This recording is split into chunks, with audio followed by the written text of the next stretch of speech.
chance to make the first closing statement. Well, again, Gwen, I do want to thank you and the Commission. This is such an honor for me, and I appreciate, too, Senator Biden, getting to meet you finally also and getting to debate with you, and I would like more opportunity for this. I like being able to answer these tough questions without the filter even of the mainstream media kind of telling viewers what they've just heard. I'd rather be able to just speak to the American people like we just did, and it's so important that the American people know of the choices that they have on November 4th. I want to assure you that John McCain and I, we're going to fight for America. We're going to fight for the middle class, average, everyday American family like mine. I've been there. I know what the hurts are. I know what the challenges are. And thank God I know what the joys are, too, of living in America. We are so blessed. And I've always been proud to be an American. And so has John McCain. We have to fight for our freedoms also, economic and our national security freedoms. It was Ronald Reagan who said that freedom is always just one generation away from extinction.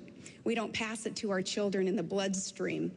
We have to fight for it and protect it and then hand it to them so that they shall do the same, or we're going to find ourselves spending our sunset years telling our children and our children's children about a time in America back in the day when men and women were free. We will fight for it, and there is only one man in this race who has really ever fought for you, and that's Senator John McCain. Thank you, Governor. Senator Biden. Gwen, thank you for doing this, and the Commission and Governor. It really was a pleasure getting to meet you. Look, folks, this is the most important election you've ever voted in your entire life.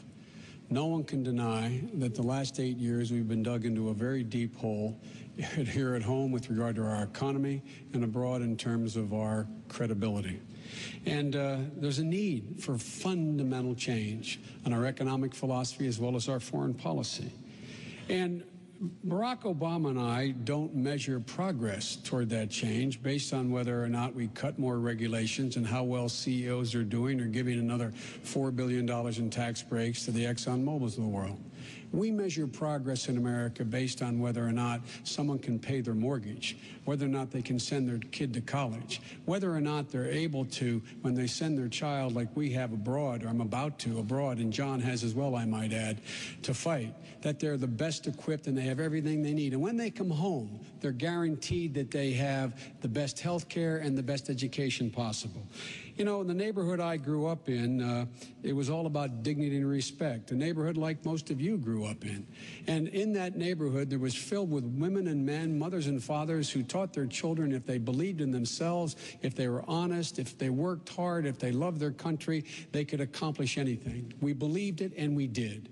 That's why Barack Obama and I are running, to reestablish that certitude in our neighborhoods. Ladies and gentlemen, my dad used to have an expression. He'd say, "Champ, when you get knocked down, get up."